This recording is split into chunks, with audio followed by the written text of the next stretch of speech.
విజయానికేతన్ Sainik Navodaya academy. Hello Nandyala people. జాతీయ స్థాయిలో నిర్వహించిన 6వ తరగతి all India Sainik entrance exam 2026లో విజయానికేతన్ విద్యార్థులు మంచి రిజల్ట్ సాధించారు.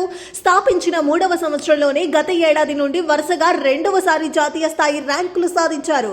జి సూర్యవంశీధర్ 300కి 271 మార్కులు సాధించి ముఖ్యంగా మ్యాథ్స్ లో 150కి 147 మార్కులు సాధించారు.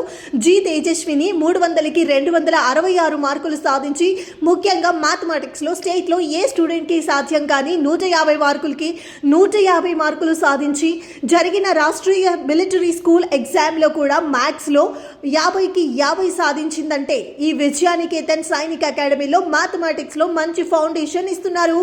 ఎంఎం ధార్మిక్ రెడ్డి 250 మార్కులు, బి కౌశిక్ రామ్ 248 మార్కులు. 6వ తరగతి జవహర్ నవోదయ 2026లో మా స్కూల్ నుంచి ముగ్గురు ఎంపికయ్యారు. ఎస్ అర్చన, ఎంఎం ధార్మిక్ రెడ్డి, డి విశ్వతేజ. ఇప్పటి వరకు మా స్కూల్ నుండి జవహర్ నవోదయ విద్యాలయాలకు 39 మంది సెలెక్ట్ అయ్యారు. 4వ తరగతి 5వ తరగతి స్టూడెంట్స్ కి చక్కటి అవకాశం. 4వ తరగతి 5వ తరగతి చదువుతున్న విద్యార్థులకి మ్యాథ్స్ లో, ఇంగ్లీష్ లో, సైన్స్ లో మంచి ఫౌండేషన్స్ కూడా ఇస్తున్నారు. ఫ్యూచర్ లో కాంపిటేటివ్ ఎగ్జామ్స్ కి ఫేస్ చేయాలంటే ఖచ్చితంగా విజయానికేతన్ సైనిక్ అకాడమీలో సమ్మర్ క్యాంప్ బ్యాచ్ లో జాయిన్ అవ్వాల్సిందే. వీళ్ళ అడ్రస్ నంద్యాలలో పద్మావతి నగర్లో ఓల్డ్ శ్రీనివాస జూనియర్ కాలేజ్ పక్కనే ఉంటుంది. సమ్మర్ నుంచి కొత్త బ్యాచ్ కూడా స్టార్ట్ కాబోతుంది. సో నంద్యాల ప్రజలు, స్టూడెంట్స్ అస్సలు ఈ ఆపర్చునిటీని మిస్ చేసుకోకండి. Thank you.